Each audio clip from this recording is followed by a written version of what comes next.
Bonjour et bienvenue sur la chaîne France M'aimes-tu. Si vous venez de tomber sur cette vidéo, soyez bénis. Alors, je m'appelle Grace. Et moi, Florian.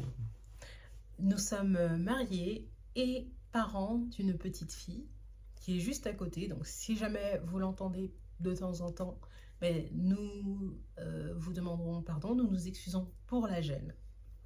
Alors, la moto et la chambre.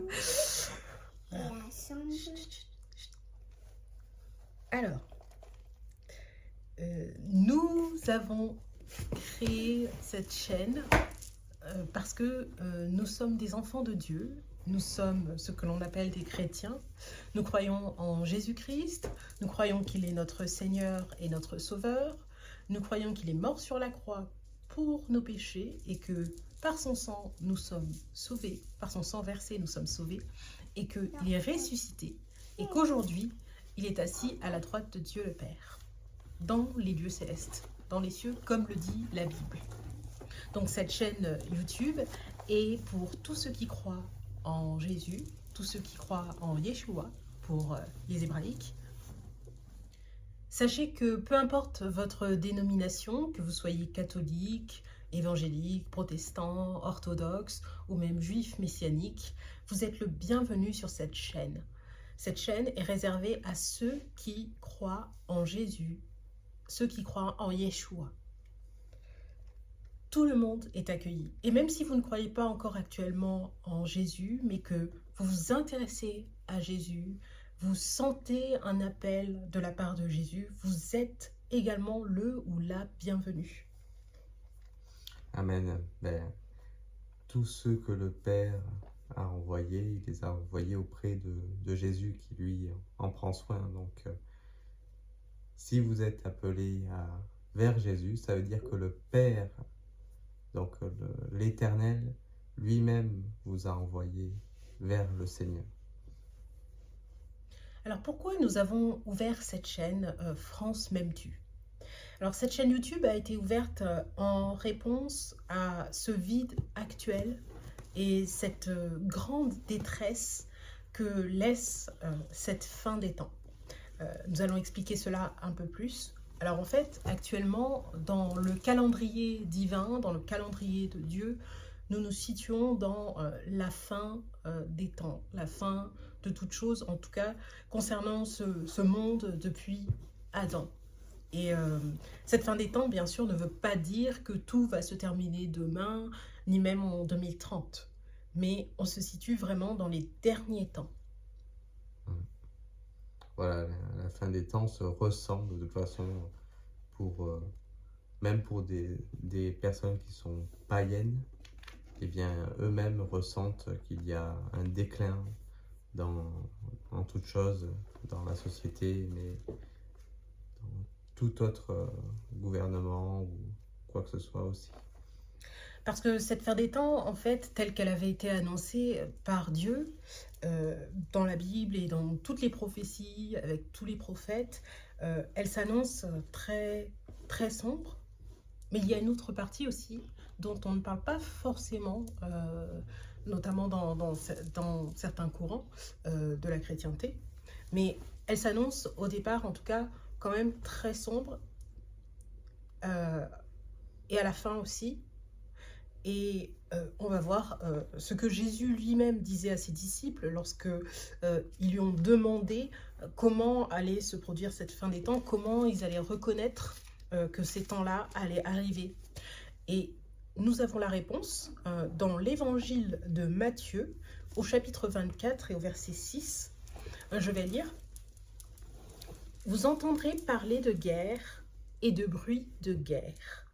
Gardez-vous d'être troublés, car il faut que ces choses arrivent. Ce ne sera pas encore la fin. Une nation s'élèvera contre une nation et un royaume contre un royaume. Et il y aura en divers lieux des famines et des tremblements de terre. » Une nation s'élèvera contre une nation, on le voit actuellement, en tout cas depuis plusieurs années, même depuis la Première, la Seconde Guerre mondiale. Et ça s'amplifie de plus en plus. Actuellement, le monde entier est sous tension. L'Europe est sous tension, les États-Unis, avec tout ce qui se passe avec le président Donald Trump, le président Emmanuel Macron, le président Zelensky, Vladimir Poutine. On voit que le monde entier est sous tension. Au Moyen-Orient aussi, la guerre Israël-Iran, Palestine, enfin, si on peut appeler ça Palestine. Donc, le monde est sous tension. Et toutes les nations s'élèvent les unes contre les autres. Donc ça, ce sont des choses qui ont été annoncées et qu'on voit clairement. Il suffit de regarder l'actualité. Et il y aura en divers lieux des famines et des tremblements de terre. Tout cela ne sera que le commencement des douleurs. Donc cette fin des temps s'annonce douloureuse. Alors on vous livrera au tourment et l'on vous fera mourir et vous serez haïs de toutes les nations à cause de mon nom. Aussi plusieurs succomberont et ils se haïront les uns les autres. Plusieurs faux prophètes s'élèveront. Là, actuellement, nous vivons dans une époque où il y a énormément de faux prophètes. C'est très difficile de distinguer qui vraiment parle sous l'onction de Dieu, qui est véritablement envoyé de Dieu, parce qu'il y a tellement de voix qui s'annoncent comme prophétiques. Beaucoup utilisent Dieu pour aussi se faire un business. Donc, malheureusement, ça, je pense que ça a toujours été, mais que là, ça s'amplifie de jour en jour, oui. Et ils séduiront beaucoup de gens. Et parce que l'iniquité se sera accrue, la charité du plus grand nombre se refroidira. Mais celui qui persévérera jusqu'à la fin sera sauvé. Donc, Jésus nous explique que l'iniquité sera accrue. Et on le voit actuellement. L'iniquité est accrue. Je ne sais pas si elle est à son maximum, je ne pense pas, parce que sinon, Dieu aurait vraiment déversé sa colère, qui d'ailleurs arrive. Il faut que la coupe de sa colère soit pleine, c'est la Bible qui le dit. Mais en tout cas, je pense qu'elle est à ras actuellement. Oui, il doit manquer quelques gouttes. Il suffit de quelques gouttes pour qu'elle soit vraiment pleine. Et donc, l'iniquité est accrue, on le voit. Il suffit tout simplement, comme je le disais tout à l'heure, de regarder les informations. Il suffit tout simplement de marcher dans la rue, de voir la froideur des gens. Plus personne n'a de respect. Les mœurs se sont dégradées. Il y a une dégradation des mœurs. Même, j'ai envie de te dire, dans les églises aussi. Oui. Il y a un manque d'amour considérable dans les églises. Un lieu qui est censé représenter le Christ dans tout son amour. Oui. Je ne sais pas vous, où est-ce que vous êtes, etc. Dans quelle église vous êtes, quelle dénomination. Nous n'avons aucune dénomination. Nous sommes juste chrétiens et nous voulons justement représenter cet amour. Mais pour ceux qui nous écoutent actuellement, dites-nous si vous avez l'église élue qui représente cet amour, mais nous-mêmes, on ne l'a toujours pas vu jusqu'à présent. Donc, voilà. De toute façon, l'église, ce n'est pas un bâtiment et ce n'est pas une dénomination. L'église, c'est l'ensemble du corps de Christ, c'est-à-dire les personnes ensemble, en fait, qui sont réunies et qui forment l'église qui est l'épouse de Christ. Et nous avons donc créé cette chaîne YouTube en réponse au règne et à la progression du mal. Nous voulons le règne et la progression du royaume de Dieu. Nous cherchons le royaume et la justice de Dieu. Parce que nous avons regardé autour de nous et nous avons été tellement désolés de voir autant d'iniquité et autant d'injustice. Bien sûr, nous ne nous plaçons pas au-dessus de tout en disant que nous n'avons aucun péché. Et celui qui dit qu'il n'a aucun péché fait Dieu menteur. Et ça, c'est la Bible qui le dit. Mais l'iniquité, je pense que ça, c'est un sujet dont qu'on pourrait aborder aussi plus tard. La différence entre l'iniquité et le péché involontaire, le péché volontaire, etc. Oui. Et il y a tellement d'iniquités, il y a tellement de personnes qui ont perdu même cet ADN que Dieu avait donné à l'Adam, à l'être humain. Quand je dis l'Adam, c'est l'Adam, en fait, c'est l'être humain, euh, qui est ces 10 commandements. Tu ne tueras point, tu ne diras point de faux témoignages. Les gens, aujourd'hui, par exemple, contre ton prochain, dire un faux témoignage contre son prochain, c'est mentir. Les gens mentent avec une facilité incroyable aujourd'hui et sans remords. Oui, sans avoir la perception que c'est un mal. Que c'est un mal et que ça peut créer du mal supplémentaire envers la personne sur laquelle ils mentent. Oui, parce que dans beaucoup de perceptions, le mensonge est même... j'ai beaucoup entendu ça, comme quoi, oui, des fois, c'est mieux de mentir. Alors que non, nous recherchons en tant qu'enfants de Dieu la vérité. Même si la vérité, elle est blessante, elle est réparatrice aussi. Elle a ce côté blessant, mais elle se répare aussi, car elle est Jésus. Jésus, il dit, je suis le chemin, la vérité et la vie. Donc, la vérité blesse, tout comme nous-mêmes, nous sommes blessés actuellement par cette corruption dans le monde, mais nous allons être aussi rétablis. C'est la promesse de Dieu pour nous. Et nous cherchons le royaume et la justice de Dieu parce que c'est ce que Jésus nous a dit. Il nous a dit, cherchez premièrement le royaume et la justice de Dieu, et toutes les autres choses vous seront données par-dessus. Jésus nous a dit de ne pas nous inquiéter du lendemain, de ne pas nous inquiéter du manger et du boire. Et je pense que dans ça, dans ne pas s'inquiéter du lendemain, c'est aussi ne pas s'inquiéter, par exemple, de là où l'on va déposer sa tête demain. Parce que je sais qu'il y en a beaucoup d'entre vous, et notamment, surtout dans ce pays de France, les Français, ça fait des siècles et des siècles qu'ils souffrent. Et encore plus aujourd'hui. Là, les Français sont... nous, Français, je me mets dedans, je suis française, nous sommes sous un esclavage constant. Oui. Un mépris, un esclavage sous la coupe, sous la chicotte à chaque fois de nos dirigeants. Et nous n'avons rien pour nous défendre. Nous n'avons rien pour répondre, pour riposter.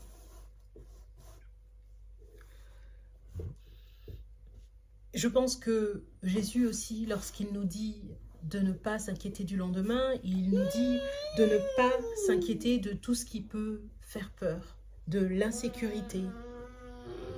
Et de nos besoins également. Nos besoins. Même les besoins les plus urgents. Et cela peut sembler étrange parce que c'est vrai que quand on est dans une situation d'urgence, imaginons que, par exemple, vous n'avez pas d'endroit où dormir, bien sûr que votre première préoccupation dans votre cœur sera de trouver un logement. Nous-mêmes actuellement, nous trouvons dans une situation d'urgence. Là où nous sommes actuellement, nous n'avons pas de logement fixe. Nous vivons d'Airbnb en Airbnb. Oui, mais on vit où chaque jour suffit sa peine, finalement. Donc, et je crois que beaucoup d'entre vous aussi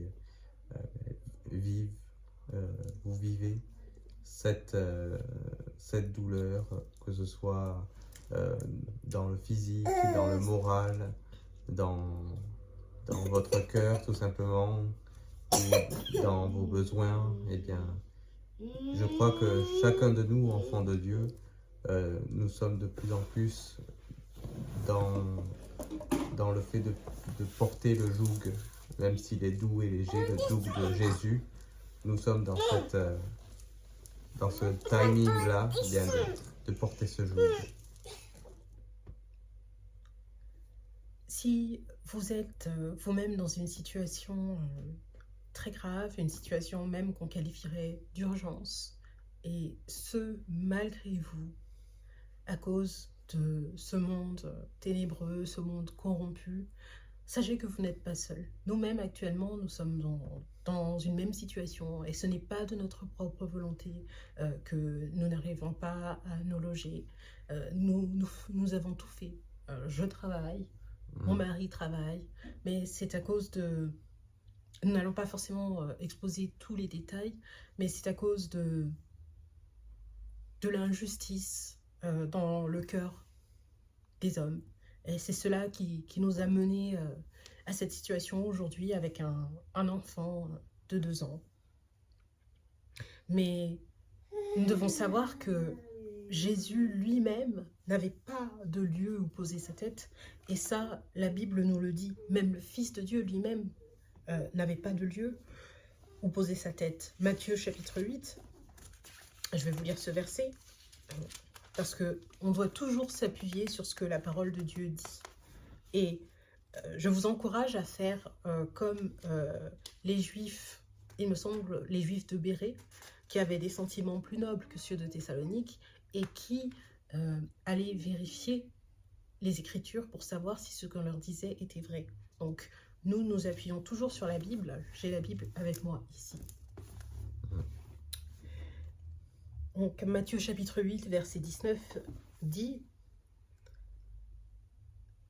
Un scribe s'approcha et lui dit: Maître, je te suivrai partout où tu iras. Jésus lui répondit: Les renards ont des tanières et les oiseaux du ciel ont des nids, mais le Fils de l'homme n'a pas où reposer sa tête.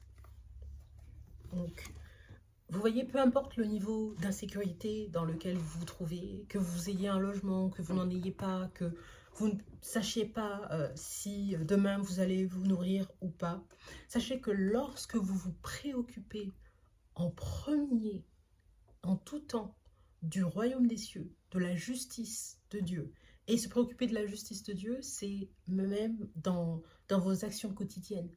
Lorsque vous faites quelque chose, vous vous demandez à chaque fois, est-ce que c'est juste selon Dieu de faire ça? Est-ce que cette situation qui s'est passée devant moi, par exemple, une femme qui a, je ne sais pas, qui a mal parlé à une autre femme dans la rue, est-ce que c'est juste? Chercher la justice de Dieu, c'est ça aussi. Ce n'est pas juste simplement lire la Bible, comme parfois certains courants protestants peuvent enseigner et donner l'impression que le fait juste de lire la Bible et de prier, c'est ça la justice de Dieu. Non, la justice de Dieu, ça va bien au-delà. Ce sont des actions concrètes dans chaque situation. Et est-ce que c'est juste aussi ce que nous-mêmes nous disons, ce que nous-mêmes nous faisons? Il doit y avoir une introspection aussi très sévère vis-à-vis de nous, même bien plus sévère que par rapport aux autres, parce que nous devons sonder nos propres voies. C'est très important. Il y a aussi un autre type d'insécurité, et ça c'est surtout dans les milieux chrétiens, et particulièrement les milieux chrétiens évangéliques. C'est une insécurité quant à la fin des temps aussi, justement, mais qui est par rapport au timing du retour de Jésus et de ce que les évangéliques appellent communément l'enlèvement. Alors je vais m'expliquer, cette insécurité elle est liée au fait que certains chrétiens ont peur de par les enseignements virulents des pasteurs évangéliques qui disent « Jésus revient bientôt, si tu te sens mal parce que tu n'as pas eu d'enfant et parce que tu ne t'es pas marié et que l'enlèvement arrive bientôt, que Jésus revient bientôt, ça veut dire que tu n'aimes pas assez le Seigneur, tu ne désires pas assez le ciel. » Alors ça, je voudrais vous dire que c'est faux.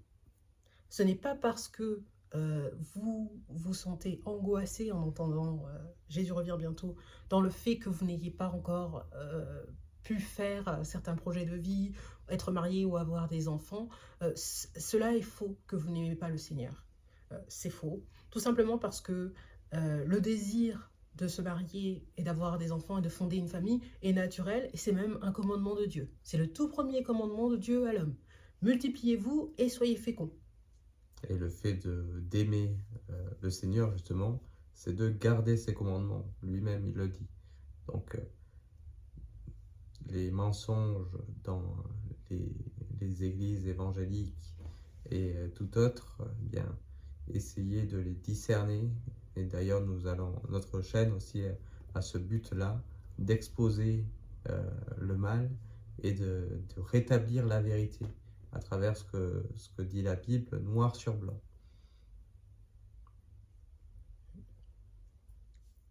Il y a beaucoup de pasteurs évangéliques qui ne font que répéter aux fidèles en leur mettant une peur constante et une pression constante que Jésus revient bientôt. Du coup, ces fidèles ont l'impression que Jésus va revenir dans 5 minutes ou demain. Et alors que tout ça, c'est faux. C'est faux. On peut prévoir et au bout d'un moment, on finira en tant qu'enfant de Dieu, si nous sommes véritablement des enfants de Dieu, par savoir à quelle date et à quelle heure le Seigneur va revenir. Cela peut sembler contradictoire, parce que la plupart des enseignements évangéliques disent « mais personne ne connaît le jour ni l'heure ». Et effectivement, c'est écrit dans la Bible « personne ne connaît le jour ni l'heure ». Mais attention, ce n'est pas dit « personne ne connaîtra au futur le jour ni l'heure ». C'est actuellement, personne ne connaît le jour ni l'heure. Mais à un moment donné, on le saura. Et ça, c'est démontré dans la Bible. Et je vais vous le démontrer assez rapidement. C'est un sujet dont on pourra parler dans une prochaine vidéo. Je vais vous le démontrer assez rapidement à travers des versets dans la Bible. Alors, Matthieu chapitre 25, verset 1. Alors le royaume des cieux sera semblable à 10 vierges qui, ayant pris leur lampe, allèrent à la rencontre de l'époux.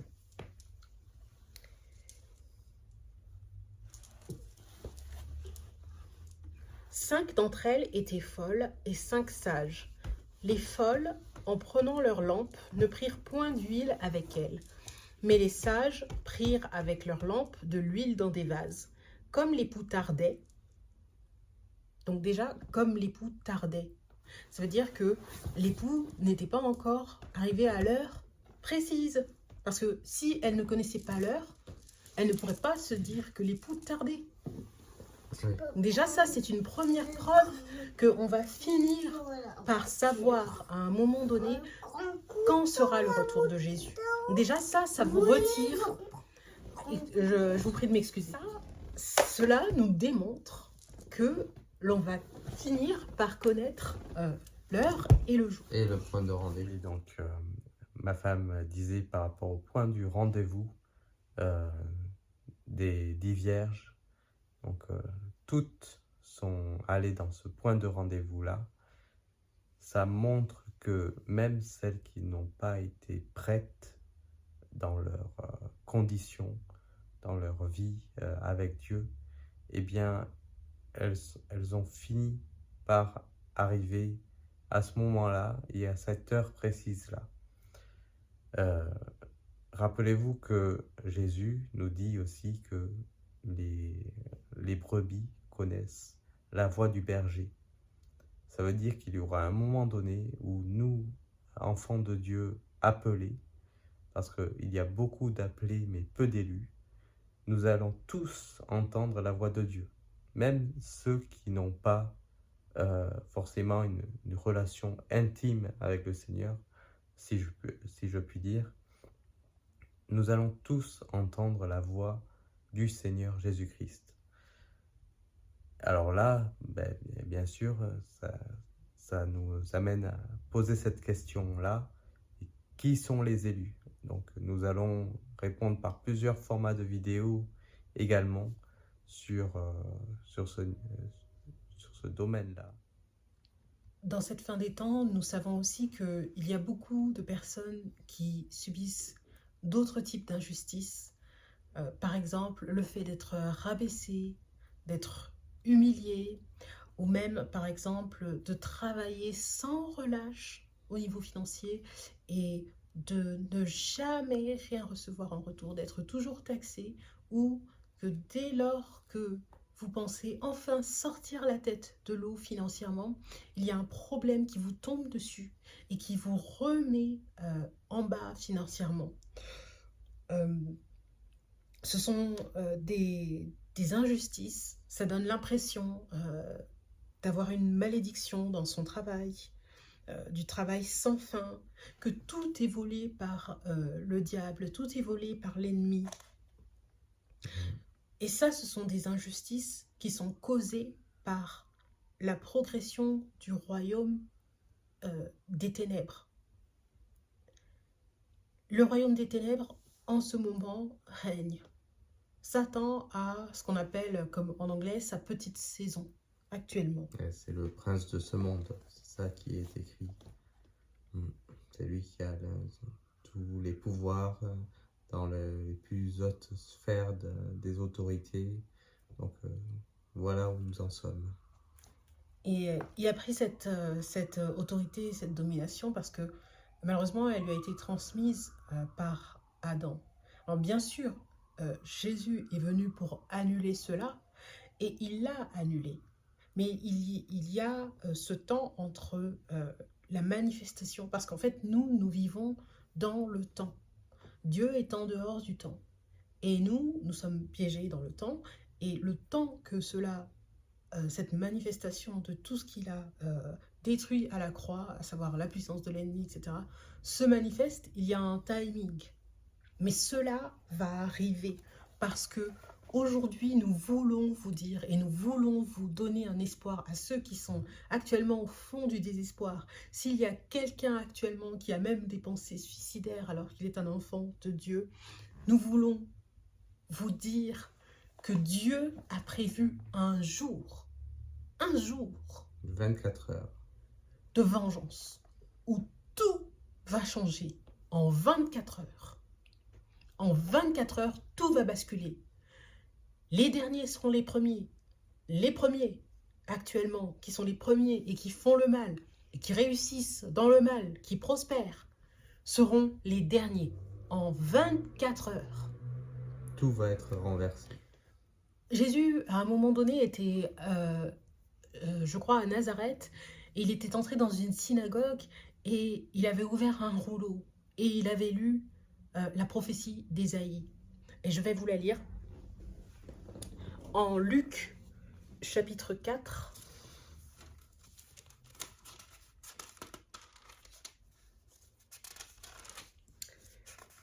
Luc, chapitre 4, verset 16. Il se rendit à Nazareth où il avait été élevé, et selon sa coutume, il entra dans la synagogue le jour du sabbat, et il se leva pour faire la lecture. Et on lui remit le livre du prophète Ésaïe. L'ayant déroulé, il trouva l'endroit où il était écrit « L'Esprit du Seigneur est sur moi, parce qu'il m'a oint pour annoncer une bonne nouvelle aux pauvres. »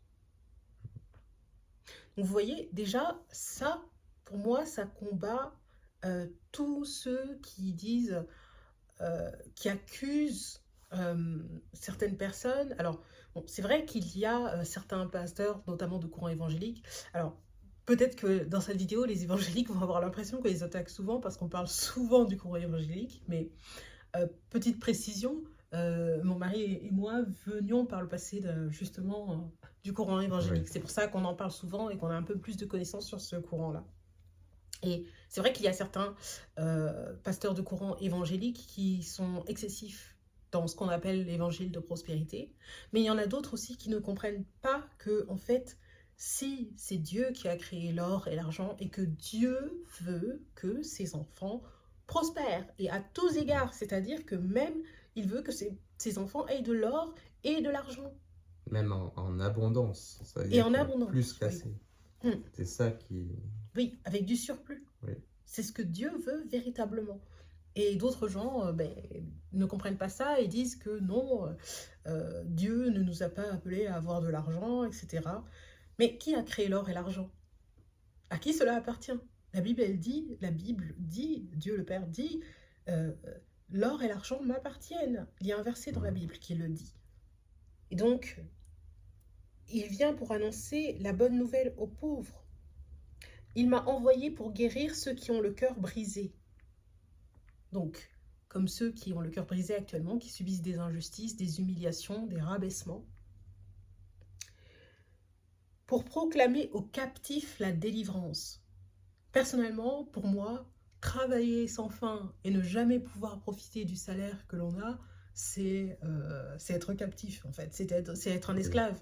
Et actuellement, les Français sont vraiment esclaves de l'État. C'est l'esclavage moderne. Voilà, exactement. Et d'ailleurs, par rapport à l'argent et la provenance de votre argent, même lorsque vous travaillez et que vous avez un salaire, c'est un sujet aussi, on a une révélation par rapport à ça. Et nous allons, sur cette chaîne, nous allons vraiment parler d'énormément de révélations que nous avons reçues du Seigneur. Et nous en parlerons dans une prochaine vidéo. C'est très intéressant. Et aux aveugles, le recouvrement de la vue, pour envoyer libres les opprimés, pour publier une année de grâce du Seigneur. Ensuite, il roula le livre. Il faut savoir que dans la prophétie d'Ésaïe, là où il est dit une année de grâce du Seigneur, en fait, ce n'est pas une phrase terminée, il y a une virgule. Et donc, quelle est la suite? Qu'est-ce qui nous attend dans la suite des événements? Voilà. Jésus ne fait rien au hasard. S'il a roulé ce livre à ce moment-là, c'est pour nous dire quelque chose. C'est pour nous dire qu'il va se passer quelque chose par la suite et pour nous pousser aussi à aller voir ce qu'il y a écrit dans la suite. Donc on va le voir en Ésaïe chapitre 61. Voici la vérité et la suite que beaucoup de personnes ignorent. Ésaïe chapitre 61, verset 2. Donc on revient là où Jésus s'est arrêté.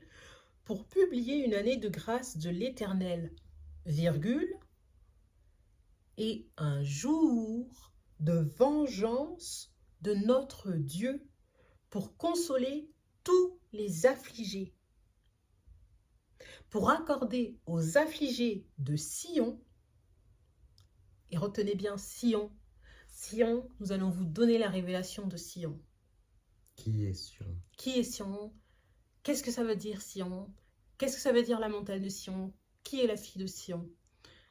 Vous savez, toutes ces prophéties que vous avez en Ézéchiel, en Ésaïe, en Esdras, qui semblent incompréhensibles, bientôt dans les mois qui vont suivre, avec nos vidéos, tout va s'éclairer. Et je prie le Seigneur que tout s'éclaire, que tout commence déjà à s'éclairer maintenant. Amen. Dans le nom de Jésus-Christ. Amen. Pour leur donner un diadème au lieu de la cendre, une huile de joie au lieu du deuil. Même ce diadème au lieu de la cendre, c'est quelque chose de très puissant dont vous ne vous doutez même pas. C'est une révélation incroyable. Waouh! Un vêtement de louange au lieu d'un esprit abattu. C'est ce que Dieu vous promet. Si dans vos églises, quelle que soit la dénomination, on vous enseigne qu'il faut vivre une vie de souffrance, que c'est ce que Dieu veut, que vous viviez une vie entière de souffrance, c'est du mensonge. Voici ce que la parole de Dieu dit, qu'il y aura un jour où cela va arriver. Un jour où cette délivrance va arriver. La souffrance ne signifie pas l'humilité.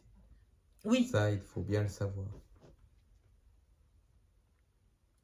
Ceux qui passent par la souffrance ne vont pas passer par la souffrance indéfiniment. C'est une épreuve, mais qui est là, mais qui ne dure pas dans le temps. Il y a la victoire au bout de l'épreuve.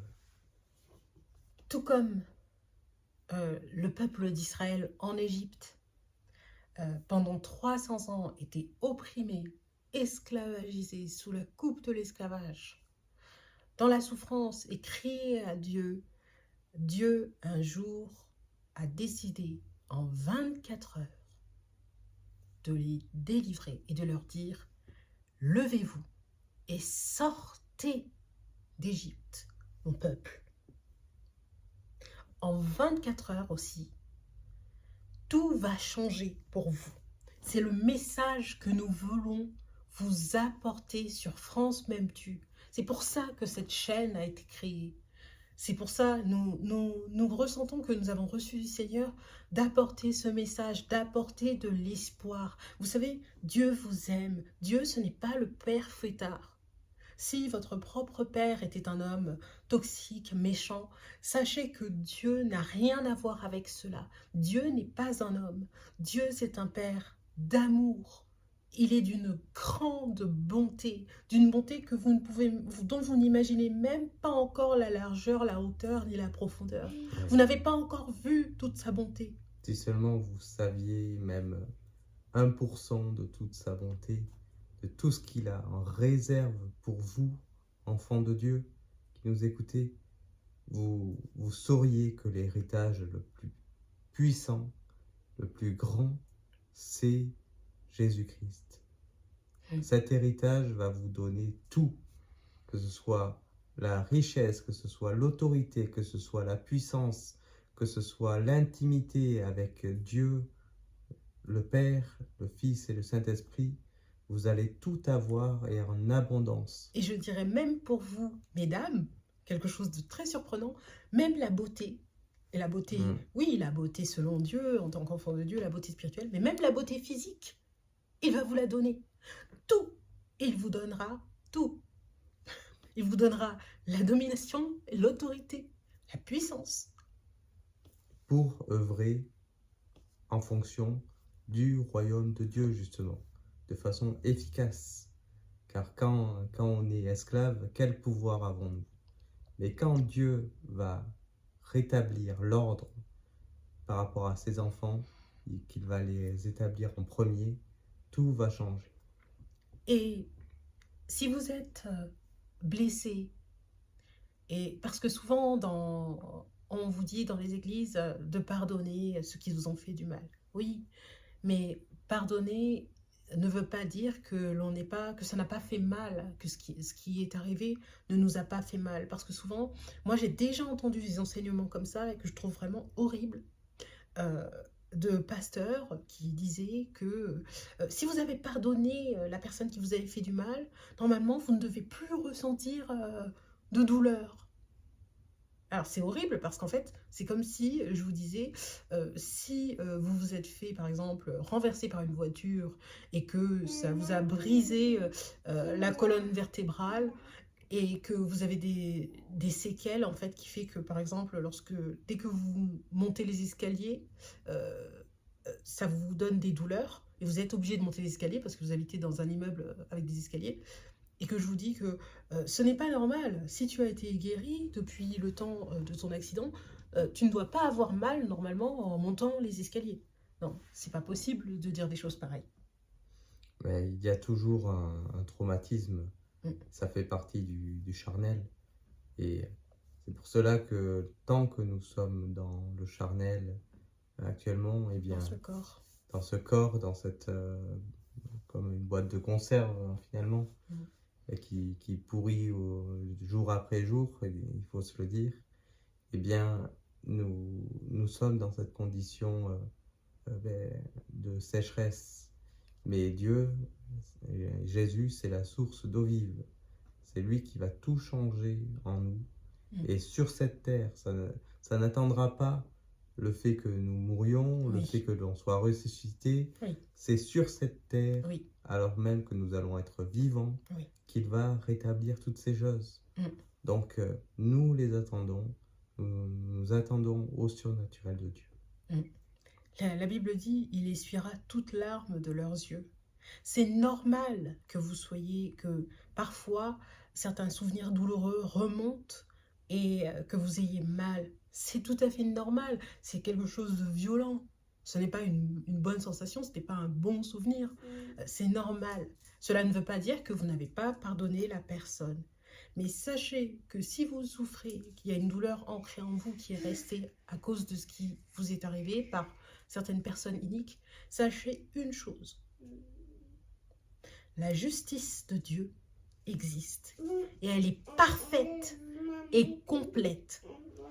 Elle se fait même en plusieurs fois. La justice de Dieu se fait en plusieurs fois. Elle se fait et sur cette terre et de l'autre côté, c'est-à-dire là où les gens vont aller dans le feu éternel. La Bible dit en Apocalypse, et la mort sera jeté dans la seconde mort. La justice de Dieu, elle est parfaite, elle est pleine. Et la Bible dit aussi autre chose, qu'il est terrible de tomber entre les mains du Dieu Tout-Puissant. Ça, c'est pour les méchants. Je vais vous lire un verset, Deutéronome 32, verset 35.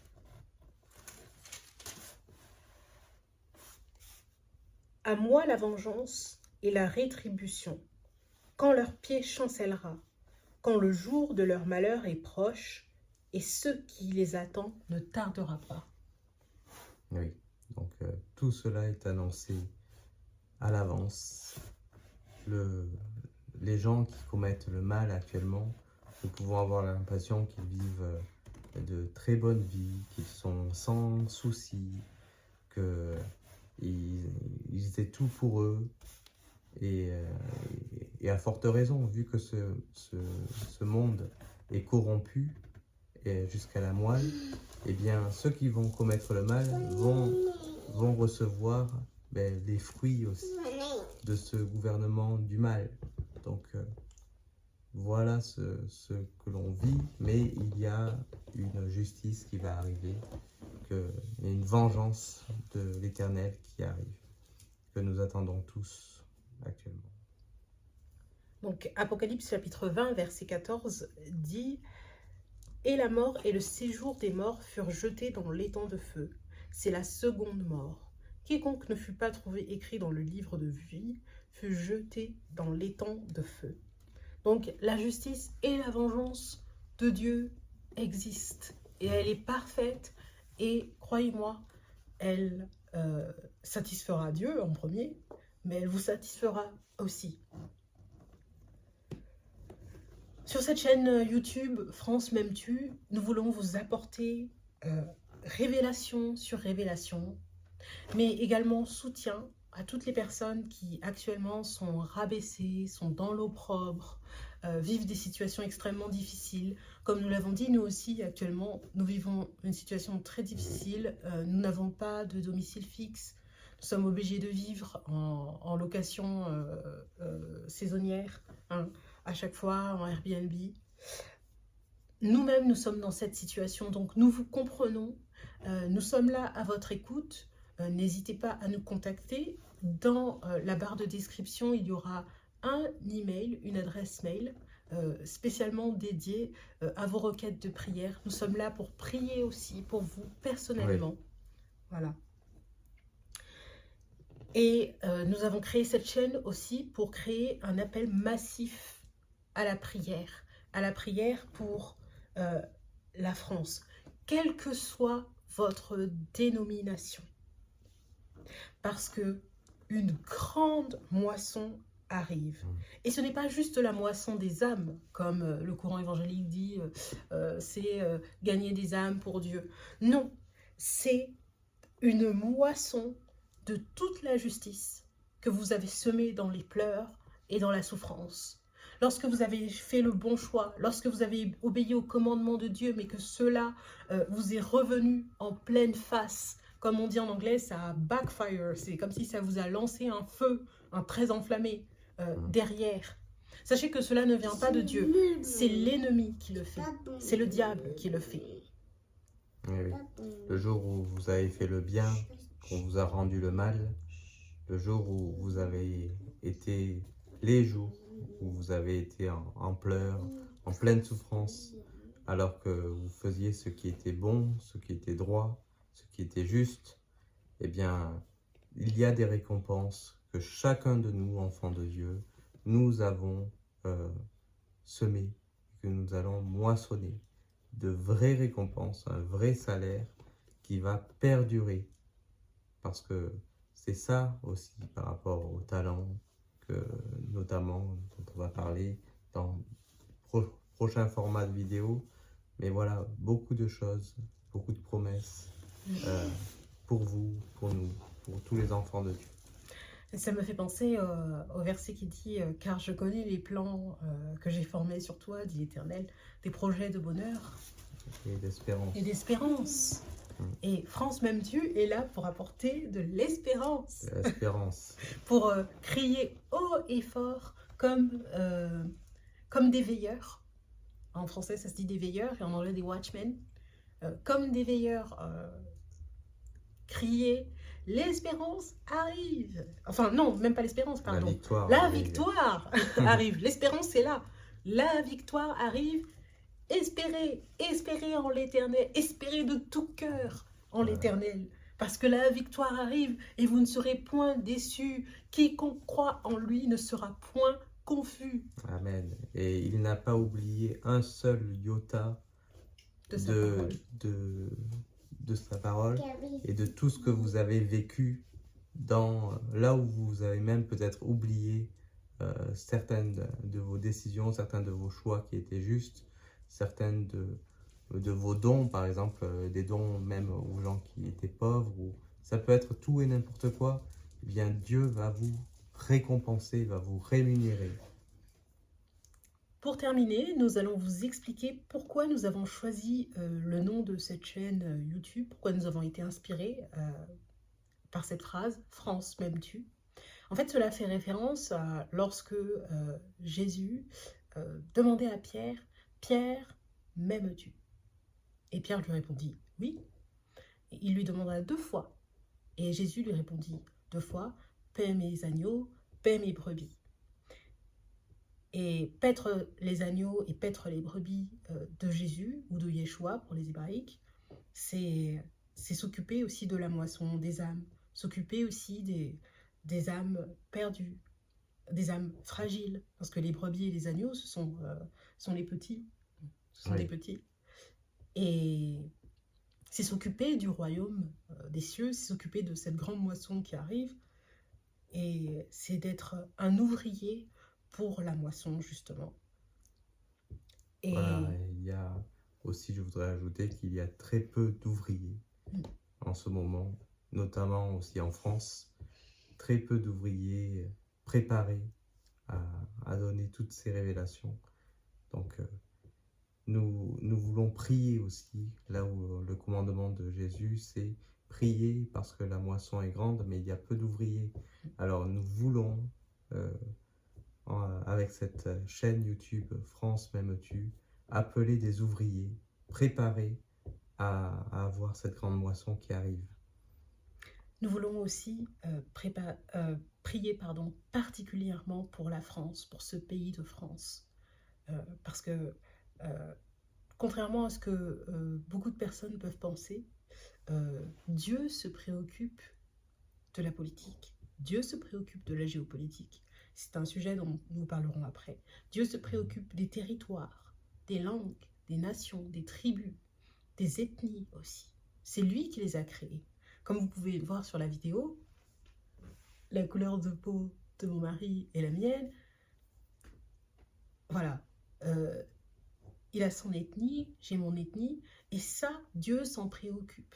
Alors, cela ne veut pas dire que, par exemple, on ne doit pas être ensemble. Ce n'est pas ce que je veux dire non plus, mais ça a son importance pour Dieu. Dieu ne fait rien au hasard. Si mon mari a cette apparence et que moi j'ai cette apparence, c'est pour une raison. Tout comme si la France existe, c'est pour une raison en particulier. Et la France a une mission et un travail particulier qu'elle doit accomplir, que le Seigneur attend d'elle.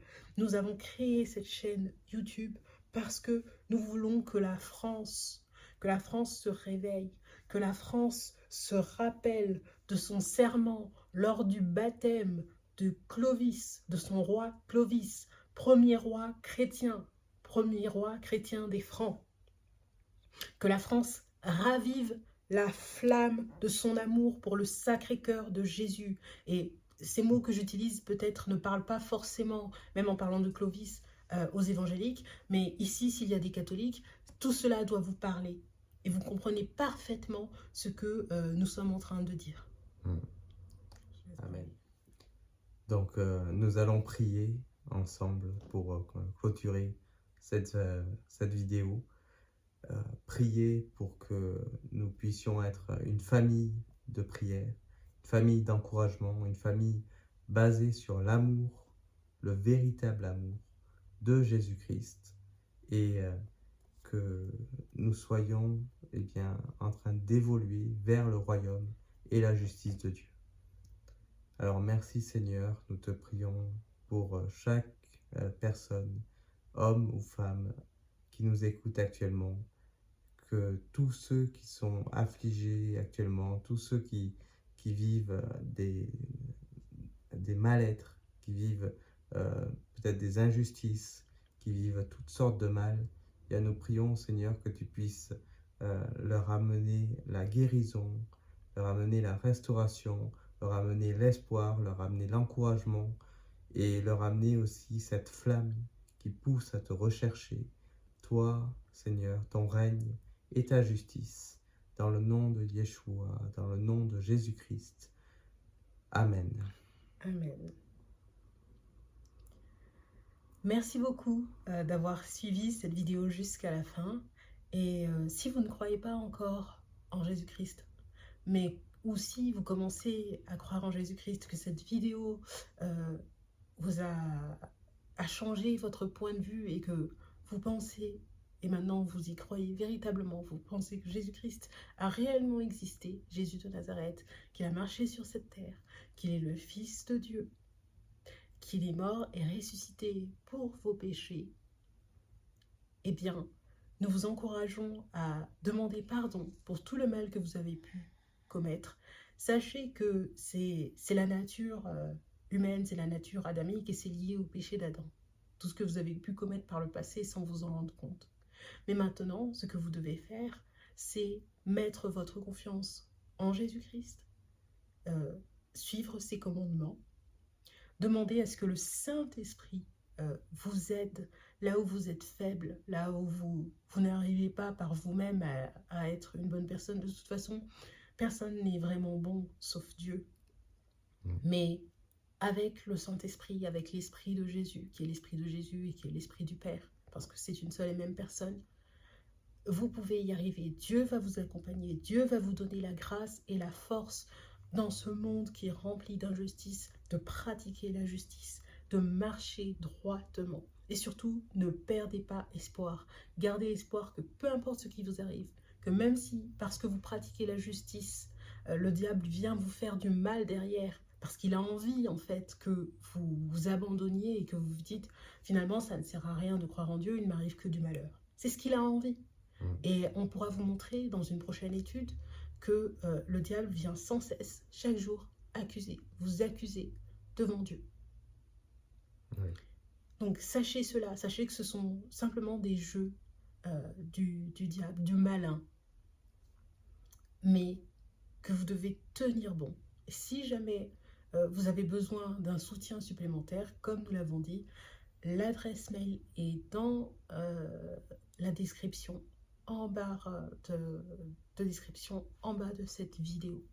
Voilà, n'hésitez surtout pas, nous allons prendre le temps de vous répondre, mais aussi de prier pour vous, que le Seigneur puisse vous ouvrir des portes, puisse vous ouvrir, lui qui est le chemin, la vie et la vérité, qu'il vous la donne en abondance. Et surtout, si vous commencez à croire en Jésus, n'hésitez pas, trouvez une église et faites-vous baptiser. Donc, c'est très important. Oui, c'est un des commandements de Jésus. Merci d'avoir regardé cette vidéo jusqu'à la fin. Si vous l'avez regardée jusqu'à la fin, soyez véritablement bénis. Et on vous dit à bientôt, À bientôt. sur France M'aimes-tu. Au revoir, à bientôt.